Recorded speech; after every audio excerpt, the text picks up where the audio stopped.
அயனின் வண்ணமாய் வந்தவனே வானாளும் கோளென நின்றவனே பரனின் வண்ணமாய் நின்றவனே தென் திசையில் ஆலயம் கொண்டவனே அடி போற்றும் அடியாரை ஏற்றும் உந்தன் பாதம் அரசாளும் நிலை சேர்க்கும் ஐயன் உனது யோகம் யாரும் எங்கும் காணும் வண்ணம் கோலம் கொண்டவனே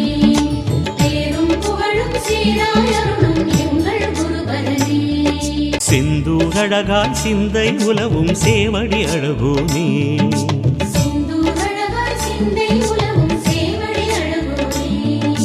சேவித்தோம் உன் குருவடி நிலையை சுவாமிநாத குகனே